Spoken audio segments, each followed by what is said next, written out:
Fraser Health, 223 people in Vancouver Island Health Authority, 557 people in the Interior Health Region, 330 people in Northern Health, and 89 people who generally reside outside of Canada. We have 1,394 active cases in the province right now, 76 of whom are in hospital, 17 in critical care or ICU.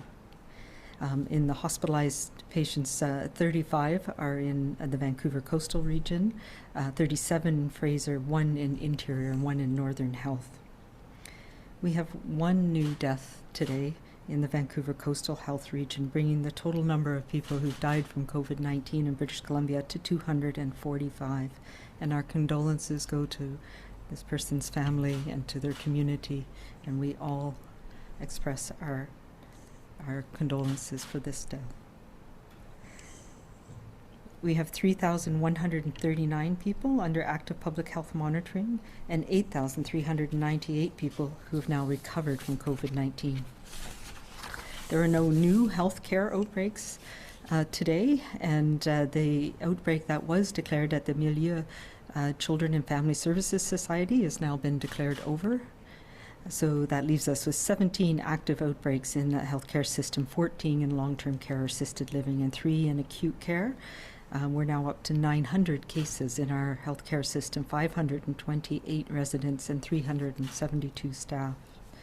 We have no new community outbreaks, and the one that we had several weeks ago at Tech Coal area in the Interior Health has now been declared over.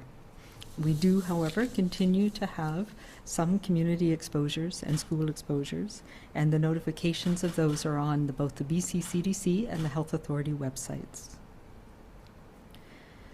So since the start of the pandemic here in British Columbia, there's been a lot of focus on our numbers and our daily numbers. How are we doing? How do we compare? What does it mean? And today we've reached a threshold which is one that makes us pause. We have 10,000 people who have been diagnosed with COVID-19 in the province. And we know that that's an underrepresentation of the impact of this virus, and that there have been more people, particularly early on when our access to testing was limited, who have been infected with this virus. And while we are fortunate that our province and our country has fared better than others, this number does give us reason for pause. It's a reminder that many people have been impacted by this virus. We know that 245 families have been impacted at a time when it's very challenging to come together and to mourn and to celebrate people's lives. It is a reminder that we know what we need to do, and we need to continue to do it. To slow down, to think about what we're doing, to make those smart choices every day. Catching it early, isolating people so it doesn't spread, keeping our numbers small, flattening our curve, which we have been doing. But as we have seen before, that can change very quickly. So please, no matter what the numbers may be, thank you for all you are doing, everyone in British Columbia, and we need to continue to support each other to keep doing our part. I have received some questions, many questions, but many recently about businesses and what we should be doing or what they should be doing if somebody on their team tests positive for COVID-19 or is homesick and is waiting for testing. So much of what is required is determined by how long they were in that workplace, how close they were to others, the types of activities that you were doing, where it occurred. So it isn't a clear answer, unfortunately, but it is important for all businesses to know that you're not alone and you don't have to figure things out on your own. Public health teams will be and are there to assess the risks, to provide guidance, and to help you with what you need to do should somebody on your team test positive. But there are some things that businesses can do and should be doing every day for the health of your employees and also for your business. One of the best things you can do to protect your business is to make it easy for people to stay away if they are feeling ill. Whether that, for some people, it's possible they could work from home. For others, it may mean taking time off.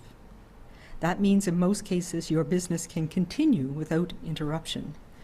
To do this, though, everybody needs to be aware of and know the symptoms of COVID-19, and as we're heading into respiratory season, this is an important time to remind people so they can arrange to get tested if symptoms develop.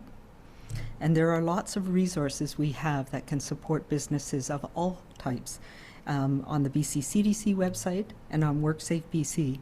And we've put together guidance to help you, and there's numbers there that you can call to get advice about how to do this. You should also have symptom screening as part of everybody's workday. This should happen before we come to work, but also a check when people arrive is also a good idea. Another thing you can do is pay close attention and track who is on site on particular days, where they are working, who they are spending time with. And that may be leaders in different areas, keeping track of who's with who, keeping meetings mostly virtual if you can, making sure that when you are, the staff are together, that you're maintaining safe distances, maintaining smaller groups of people that see each other on a regular basis, making sure you have those barriers in place for when people need to come together, and you have minimum numbers of people depending on the size of the room. This goes a long way to supporting rapid contact tracing as well, should it be required. Just as we have our personal layers of protection, I encourage all businesses to regularly look at what you're doing to ensure you are doing all you can to keep COVID away and to know what to do should somebody test positive in your team. So now's a good time to review your COVID safety plan and to talk to the experts at WorkSafe BC if you need some help. I know many people as well are looking forward to the upcoming long weekend, and we've talked about this before, but let's make this Thanksgiving weekend one of gratitude, one of kindness, and we do that by staying local, connecting with each other in a way that doesn't put those we care about at risk. The impact of COVID-19 has been significant across the province, yet there is very great things that we can be grateful for. We can give thanks and continue to find new and safe ways to support each other and show we care. Support your family by keeping your celebration dinner small. Support your friends and neighbors by always giving them the space to stay safe. Support our public health teams by paying attention to how you are feeling and always stay home if you're feeling ill. And if you're out and about and you can't keep your safe distances, it's important to wear a non-medical mask. What we do today and every day makes a difference, and we've seen that. We've seen that in the progression of our pandemic here in BC. We need to all continue to do our part, and we also need to remember that this continues to be our time to be kind and to be calm and to be safe. Thank you, and I'm happy to take questions. Thank you, Dr. Henry. As a reminder to reporters on the phone, please press *1 to enter the queue. You are limited to one question and one follow-up. Please also unmute your phones. You will not be audible until your name is called. First question is from Shannon Patterson, CTV. Hi, Dr. Henry. My question is actually about flu shots. Some Metro Vancouver pharmacies are now just today getting their first doses and starting to vaccinate people. The ones I spoke to said they have never seen a demand like this before. It's unprecedented. Getting an online appointment right now is basically impossible. Do you have any concerns that there will be enough flu shots considering the demand that's out there? Yeah, well, we hope so. This is something we've been paying attention to since way back in February. We have a process in Canada for global purchase of influenza vaccines, and when we saw what was happening in the Southern Hemisphere, where their influenza season started in April and May, we ordered extra vaccine this year. We have had no delays in the manufacture of vaccines. That happens sometimes, some years. So we're confident that we have, some of it has started to arrive already. The most of it will come in the coming 2 weeks. And the ideal time to be immunized, as you say, is in the end of October into the early November. So we expect that we'll see much more vaccine available across the province. It's distributed across the province right now, and we're starting to get it out there. There'll also be both physicians, pharmacists, public health clinics. We have a plan to make sure that we can safely get a vaccine to as many people as we possibly can this year, and to do it in a way that makes sure we're not putting people at risk for COVID as well.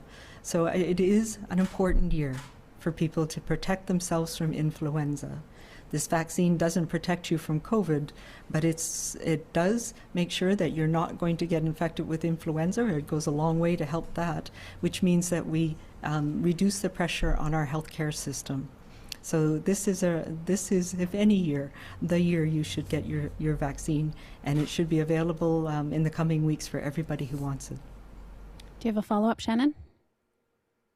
Yeah, do you think that right now, with this big rush that's starting, should healthy, relatively younger people maybe wait and allow the older or more at-risk population to book the appointments now? Because as I said, I went on the London Drugs online portal and there are no available appointments. It seems like everyone is rushing now, but would you suggest maybe healthier people can wait a few weeks? There's no need to panic?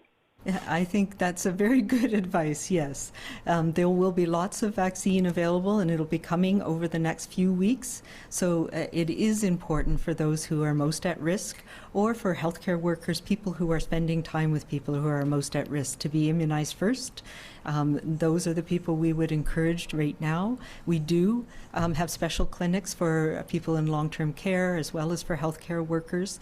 But yes, this is the time when we should be deferring to our seniors and elders in the community to make sure they're protected as well. Next question is from Graham Woods, Glacier Media.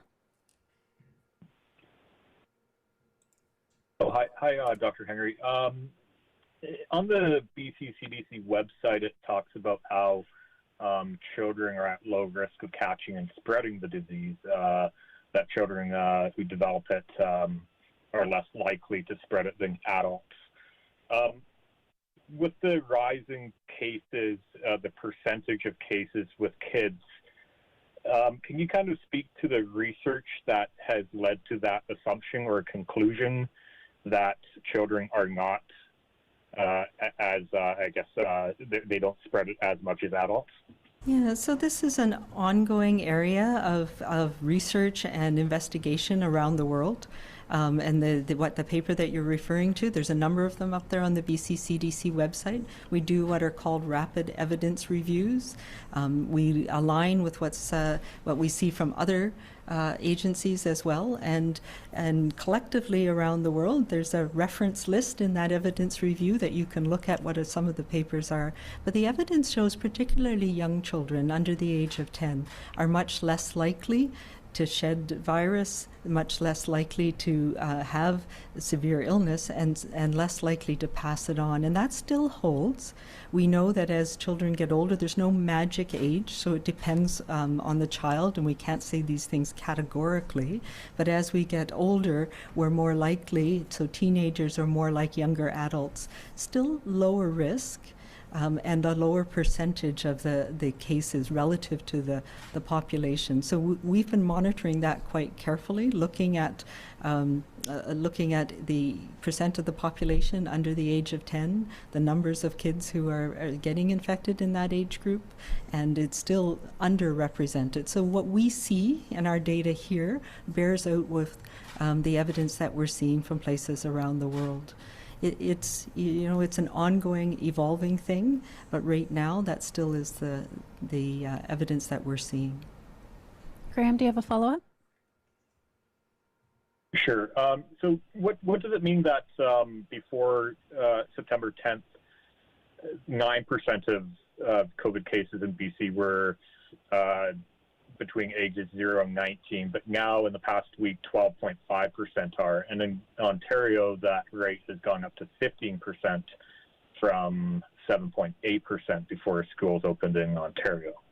Yeah, so it's a reflection of a couple of things. It's a reflection that we're actually testing kids a lot more. So we presented some of that on Monday. In the younger age group, we've gone and we've tested 4 times more children than we did before. And this is because we're monitoring them more carefully when they're in the school system, and we have these processes in place to make sure kids can get tested. So that's an important difference. But if we look at in BC, there's still less than 10% of the cases that we're seeing, and that has held steady. And we've also seen that they are underrepresented still, proportional to the population of that age group here in British Columbia. So I think it's a combination of things. It is reassuring that we're doing more testing, and still with the testing that we're doing right now, the percent positive is very low for children under the age of 19. So of the it's about 7 in 1,000 who are, these are children with symptoms who have been tested, turn out to have COVID. So that's still a very low rate, and that reflects as well the low rate that we're seeing of COVID in our communities.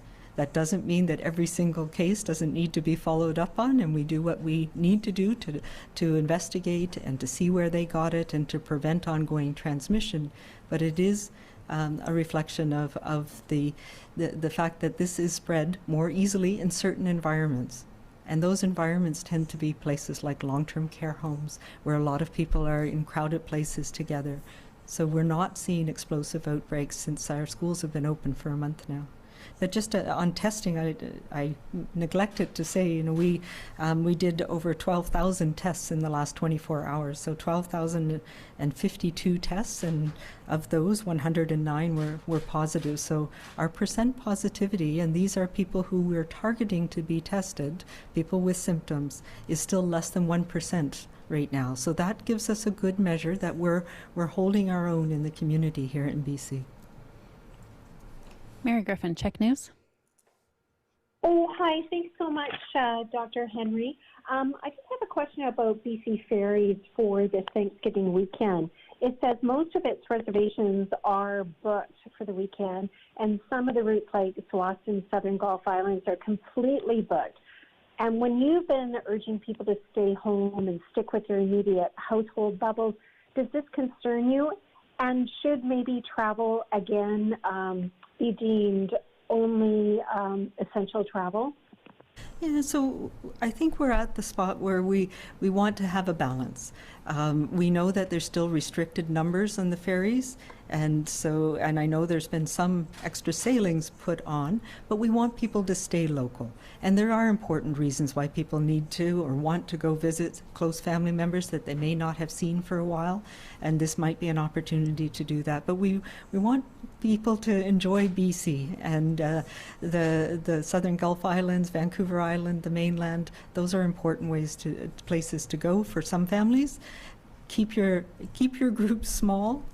We don't want large groups traveling to places, for sure. But it doesn't concern me so much. We know that there's still restrictions on numbers that many of the ferries are allowed to carry still. Mary, do you have a follow-up? Yes, I do. I'm just wondering about some of the amateur sports clubs, especially for younger people, are suggesting that if their members go off island and then they return, they quarantine for a period, or if they're entertaining anyone this weekend from the mainland, that they be excluded from those activities for a week. I'm just wondering what your thoughts are on that. Yeah, that's not the public health advice that we have. As long as people are maintaining their safe practices when they're around others. So if you have relatives coming over for a small family dinner, there's no reason that we would see, as long as everybody's healthy and that people are monitoring themselves when they come back or traveled, and before they play sports every day, there needs to be that assessment of making sure that you're feeling well as well. So those are extra measures perhaps that some people are taking, but I think what we need to focus on is having those COVID safety plans for the team. There's measures that are put in place for the amateur sports teams to make sure that there's reducing the young people coming together. They're not sharing drinks. They're making sure they're keeping distances as much as possible. We're reducing the numbers of people in the environment with the sports they're playing. So those are the things that we need to reinforce right now. Sussman, Global News.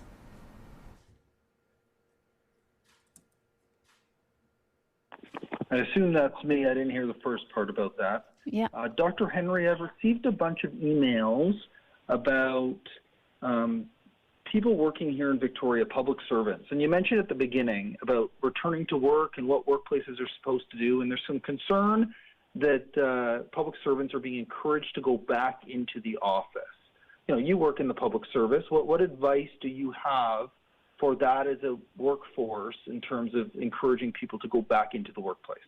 Yeah, so this is something that I know the public service because I've consulted with them or they've asked for our advice that they've been working on. So there is a COVID safety plan for each building, for each unit, and there are measures in place to ensure that small numbers of people, that we don't have large meetings like we used to, that things are still done, a combination of remotely and in the office.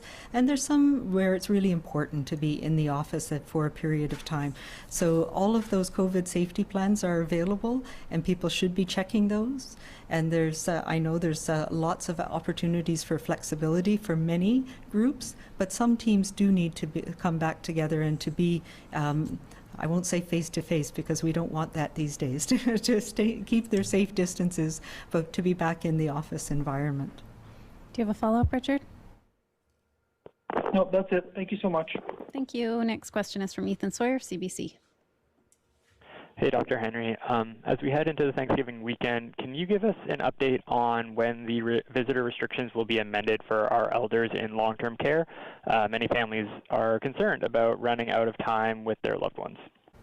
Yeah, and you know, I've said this before, I don't have a timeline. We are working every day to make sure that the right people are in place to support visits and that they're being done in a way that supports families across the province. There was some inconsistencies in some places, and the focus has been on trying to make sure that it's done in a safe and consistent way, that we have all the processes in place. And I can't really say more than that, other than each facility is working on this. Ethan, do you have a follow-up? Yeah, just a quick one. Would consideration be given to designating some family members as essential caregivers so they can be allowed to see their family members? Absolutely, and there is a whole provision for essential caregivers. We have defined that quite broadly, and it's up to each individual facility to make sure that essential family caregivers are included in the visits and that it's done in a manner that's safe. And if people have concerns or they feel that they're not being assessed properly by the facility that their loved one is in, there is a patient safety and quality office in each of the health authorities that they can go to get support and having that reassessed if need be. Next question is from Marcella Bernardo, News 1130. Hi there. Happy Thanksgiving, Dr. Henry, if you don't get a chance to hear from me before then.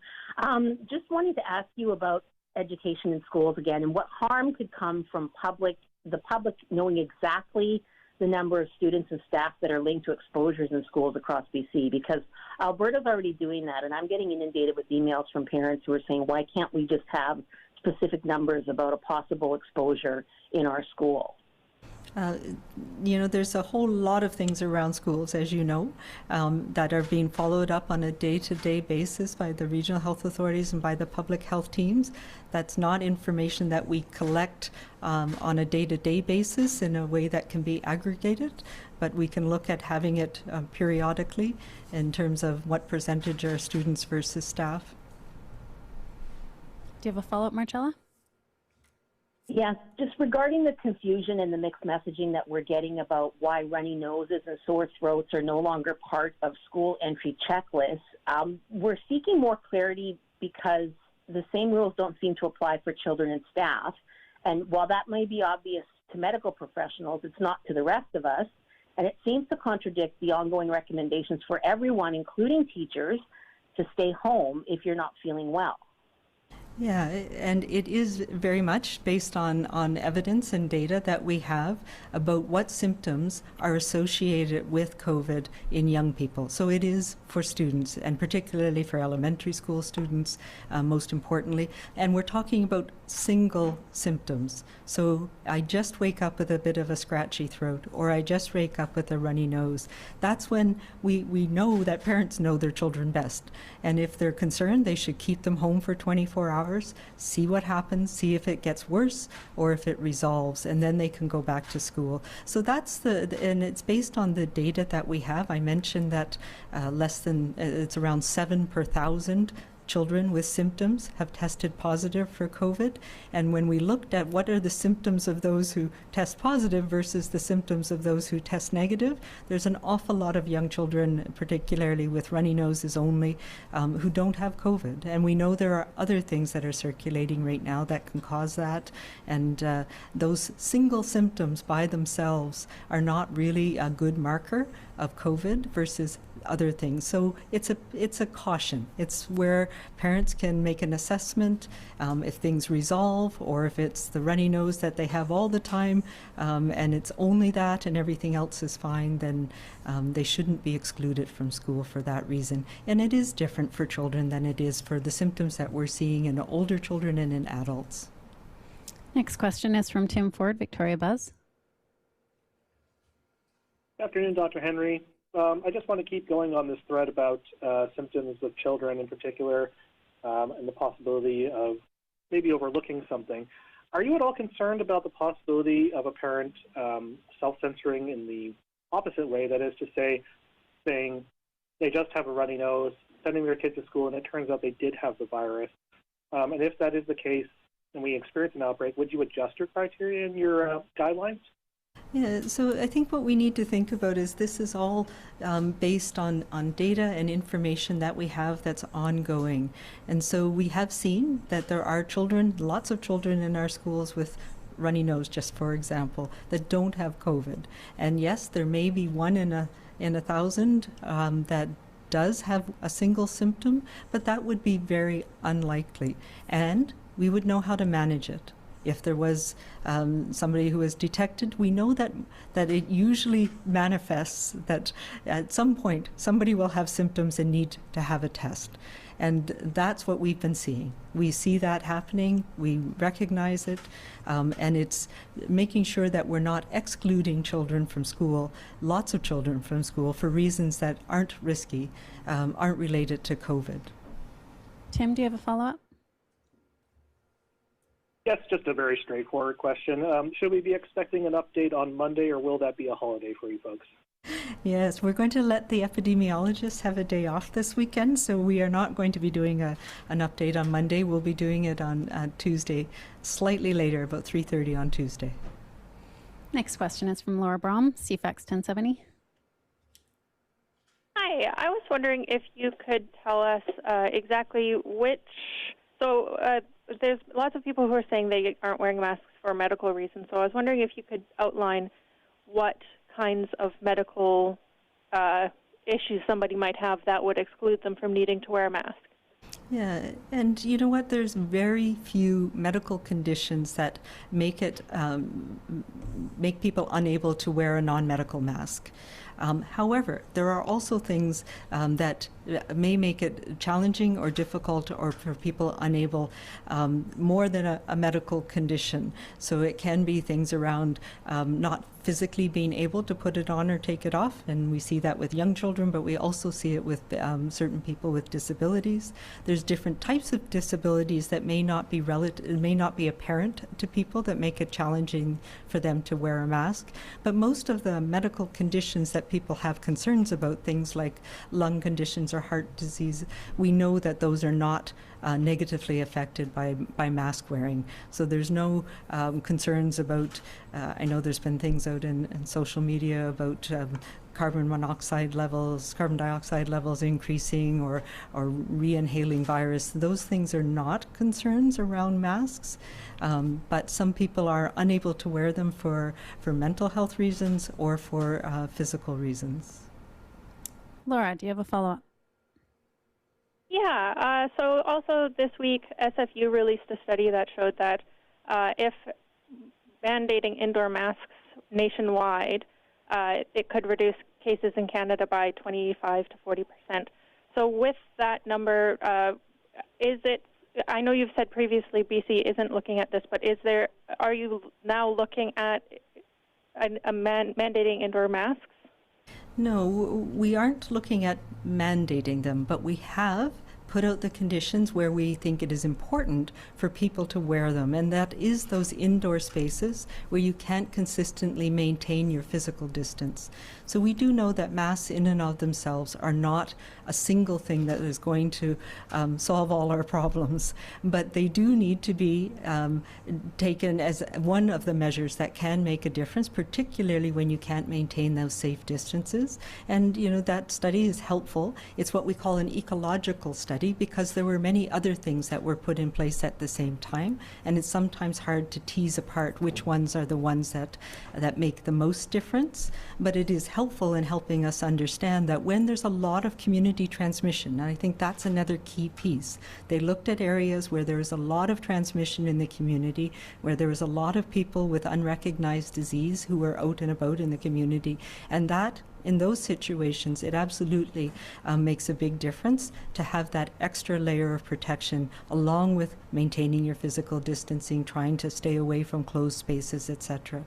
So we are not at a space here in BC where we have that level of community spread, but I do absolutely recommend that all of us should be wearing masks when we can't maintain our distances, particularly when we're in places like transit, when we're inside in enclosed spaces where we need to be there for a period of time and we can't move around. So we're talking about like on the ferry or in an airplane.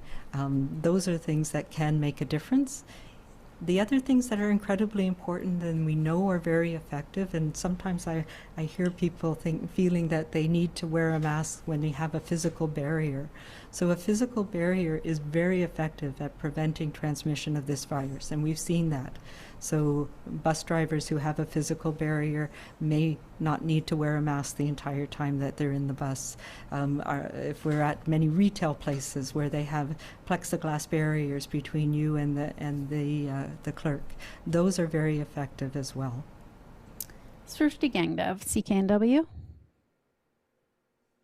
Hi, Dr. Henry. Thank you for taking my question. I'm just wondering how much of a concern is asymptomatic spread in BC at this moment? I'm asking because Harrow Park told me last week that they ended their first deadly outbreak when they tested everyone who may have been exposed and found 4 or 5 asymptomatic cases and isolated them.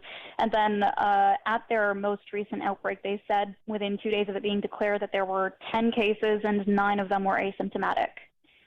So there's a couple of things about asymptomatic spread, and I think what you're describing is what we're doing now for outbreak investigation, particularly in long-term care, because we recognize that people in long-term care homes may have very mild or not even recognized symptoms. So that is how we manage an outbreak in a care home across BC.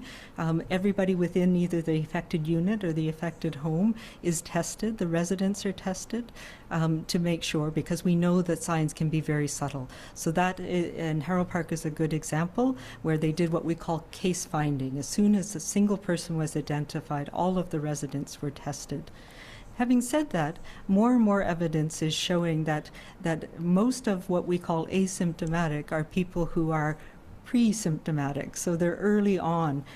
Many more people, and there's just a paper that was released earlier this week that looked at this in some detail, that it may be that we're doing investigations and catching people before they develop their symptoms, and that truly people who've never had symptoms, asymptomatic spread is much less than we thought initially, and certainly it wouldn't be in a cluster. So it would be very unlikely to see this virus spread to a group of people in a school, in a workplace, in a home, with nobody developing symptoms and it just spreading widely from there. So those are the types of things that we take into account when we're investigating a cluster of cases. We do a number of tests to see who might have this or not, and it depends on the type of contact people have. But places like long-term care homes where they're living in close contact, testing of people to try and find cases before they develop symptoms is really important part of our strategy. And excitingly, we have some new testing options that have been approved for use in Canada that can help us with some of those outbreak investigation situations as well. Do you have a follow-up, Srishti?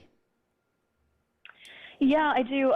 So I understand what our province's position and your position is on asymptomatic testing, but it does seem to contrast quite a bit with positions in other jurisdictions.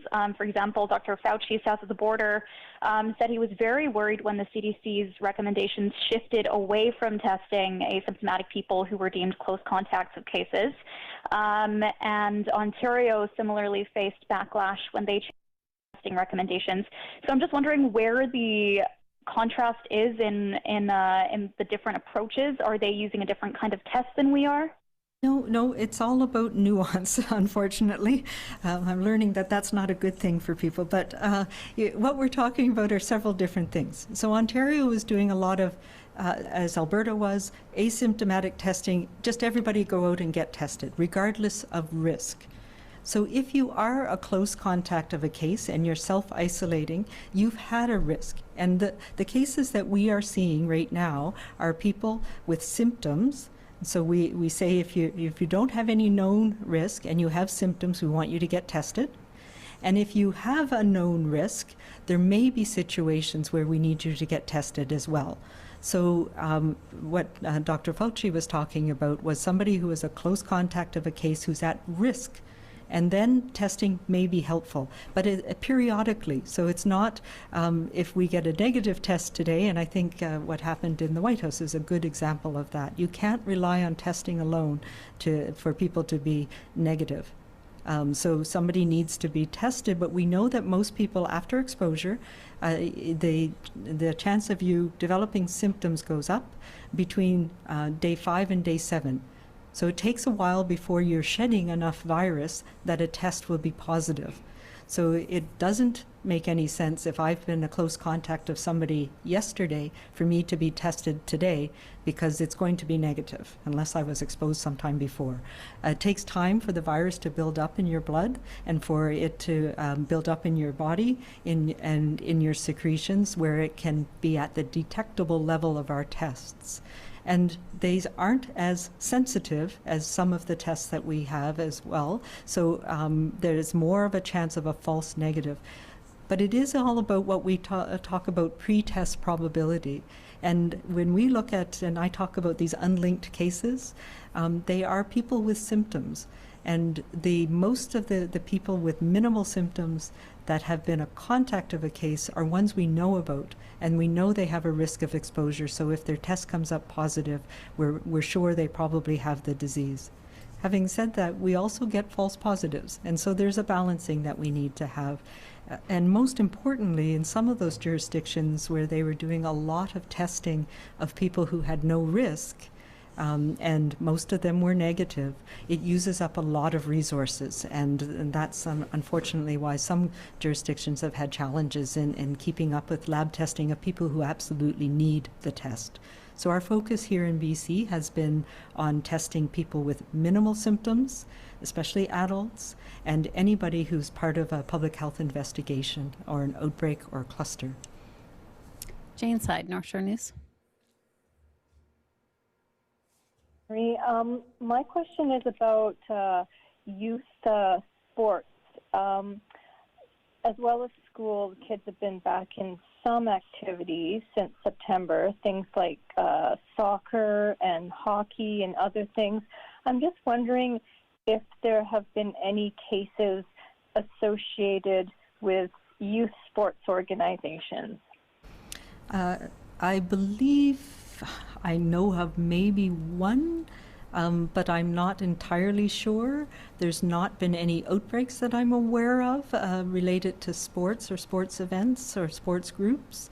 As we know, there's some detailed safety plans put in, and the sports have been modified so that they can be done safely, including things like not having a lot of parents on the sidelines, making sure that kids do drills, that we're not traveling, so that we're not unintentionally bringing the virus to other areas of the province. And mostly those have been very effective as far as I'm aware. Do you have a follow-up, Jane?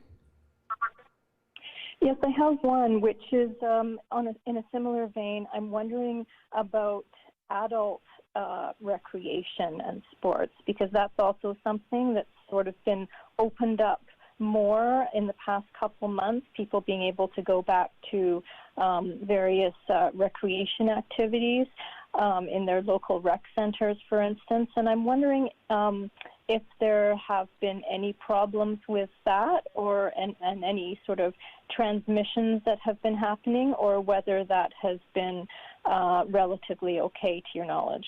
Yeah, again, it has been relatively okay. We've worked with the sports organizations, and I think gyms are another place where we've seen a lot of measures put in place to make sure there's distancing, small numbers, that they keep track of who's there. I will say that from my own friends who are involved in some of these sports, that there are some that you pick a team that you're going with. Don't go to play pickup hockey with one team one night, another team another night. That's more risky. What we want to do is make sure that people are able to have that important sport in their life, but do it in a way that doesn't increase your risk of coming in contact with large numbers of people. But I've been actually very impressed by the way the sports teams and the school sports teams and gyms, we haven't seen exposure events at many of them since we've put the COVID safety plans in place. So again, it means sticking to those, keeping the numbers small, minimizing those potentials like in locker rooms and benches. And I know many people are doing things like coming to the sport already dressed, so we're not going into the locker room, making sure you're staying apart on the sidelines and things like that. And it's working effectively so far, and we need to keep that up. Lisa Cordesco, CHLY. Thank you. Dr. Henry, I want to ask about a local case. A local Extinction Rebellion activist has written you a letter about his experiences after being arrested and taken to cells in Nanaimo at the end of September.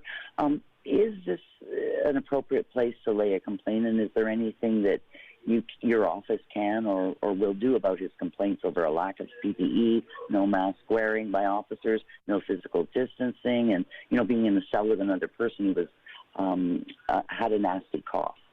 Yeah, so I mean, those are disturbing things. I don't know this particular case, but I would refer them. There's an ombudsperson that they can provide their concerns to, who has an obligation to look at these issues on behalf of the correctional system. I would also suggest that the local police service, if it was a local jail, that would that they should put their complaints or their concerns, address their concerns to them as well. I do know that we have been working very closely with the provincial correctional services, and that they do have processes in place at all of the provincial facilities. As you know, we had an outbreak earlier this year at a federal correctional facility, and they have as well upped their ante on making sure they have appropriate PPE and processes in place. So I'm not aware of the details of this particular situation, but the ombudsperson is a place that you can go to register concerns, and the local, I'm not sure if it was a provincial facility or whether a local facility, but again, making sure that there is a complaints process within the local police services that they can access as well. Do you have a follow-up, Lisa? Yes. So is there a requirement for local police services or local RCMP detachments to also have COVID safety plans in place? Yes, there is. In this province, we are requiring all organizations to have those in place, and I know a number of public safety services and policing services have been working on those to make sure that they keep their members safe and that they have protocols for their offices, for the facilities, their cars, etc. We have time for one more question today. For everyone listening, Dr. Henry will release a statement this afternoon with the latest information on cases, hospitalizations, and outbreaks, which you can find at news.gov.bc.ca. For medical guidance on protecting families and communities and for access to provincial guidance on COVID-19, visit bccdc.ca. And for information about the province's pandemic supports, visit gov.bc.ca/COVID-19. Last question is from Rob Monroe, Info News. Hello, Dr. Henry. The 10,000 cases we've had, roughly 4,000 of those have been in roughly the last month since about September the 3rd. So it's kind of frightening, the numbers, 100 plus every day. But when I look at the numbers of active cases compared to early September, it's only about 200 more at any one time. And the amount of deaths since September compared to before that is very small. So I'm just wondering what that says about how you're dealing with COVID and all these increased cases. It's scary, but it doesn't seem, I think you've said this before, it's not really spreading like you had been worried about earlier in the pandemic. Yeah, every time we have cases, 100 a day seems like an awful lot. But you're right. And these are the things that we're looking at. We're looking at our increase went up slowly. It wasn't that rapidly accelerating increase that we've seen in some other places in the world.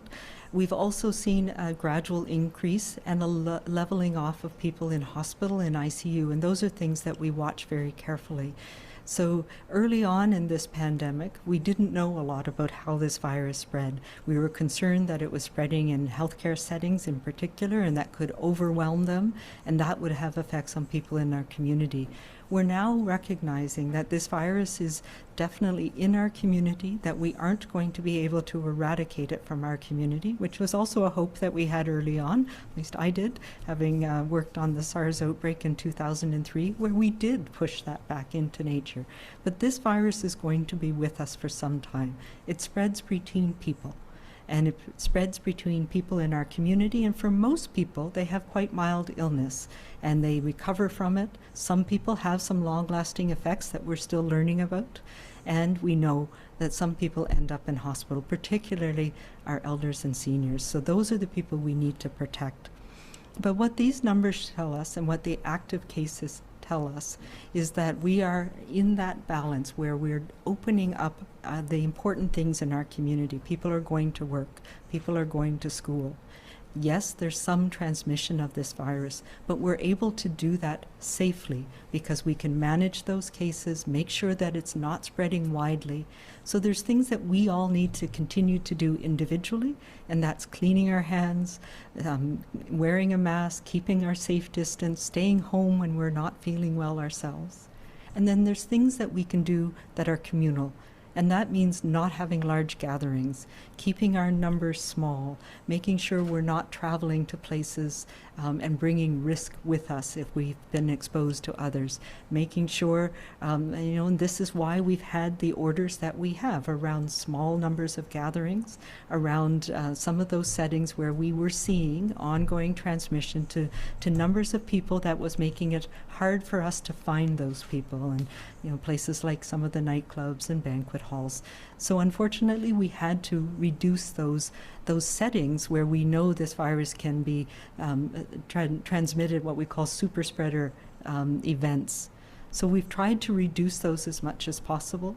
We're reducing travel because we know that having introductions from other places can tip that balance over. So right now we're in that balance, because people in BC are doing what we need to do to keep our numbers small, and public health is following up and able to isolate cases and contacts and keep them away from others if they develop illness so that it doesn't spread to that next chain of transmission.